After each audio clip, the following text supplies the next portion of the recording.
Okay, so what we're talking about here is potentially a catalyst for Bitcoin and crypto that could, bring us out of the doom loop that we're currently in. Wait a minute. There's an explosion of intelligence. All these agents are so much better than I am at everything, except I can't get my Claude bot to actually do anything correctly. Leaving that aside. There we go.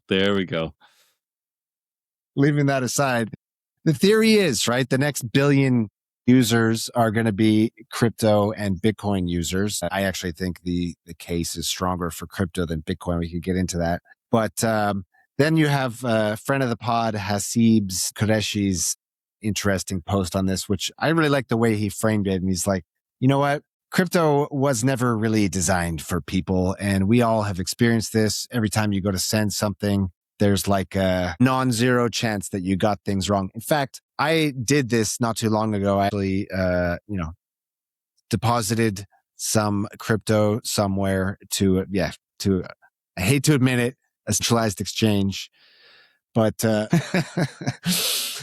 I sent it on the wrong network, right?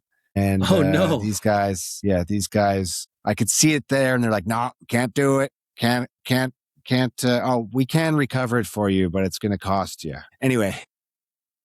Brutal. So the point is, right, these types of mistakes, it's easy for people to make. Agents, presumably, if you can get them to work correctly, will not make those mistakes. There's no accidentally sending on the wrong network for a machine, right? They know what they're doing. So that's part of the theory why crypto makes sense for the machines as a transaction layer. And of course, there are other reasons as well, such as that, they don't have IDs. The machines don't have IDs, so they're not going to get a credit card or a bank. Although I think there are actually ways around that. But anyway, let's talk about crypto XAI. Do you guys have any opening thoughts on this topic? Tons.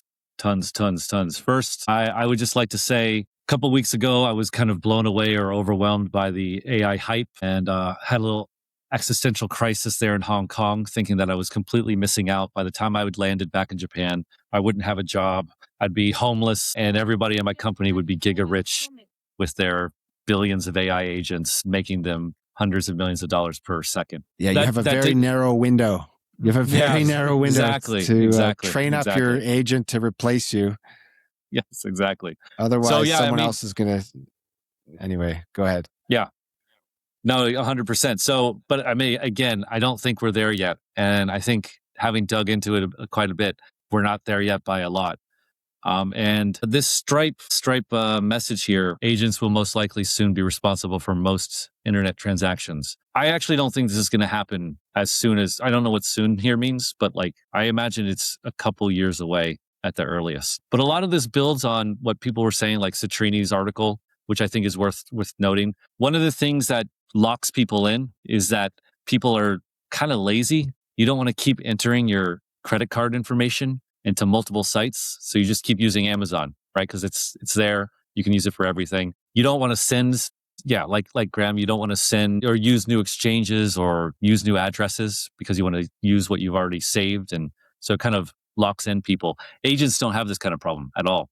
And so you can see this situation where all of your purchasing is done via an agent. So your agent you ask your agent to go buy you something, and then it's able to then talk to every vendor, verified, reliable vendor, and then go transact for you. So this really kind of squeezes those intermediaries. I don't know.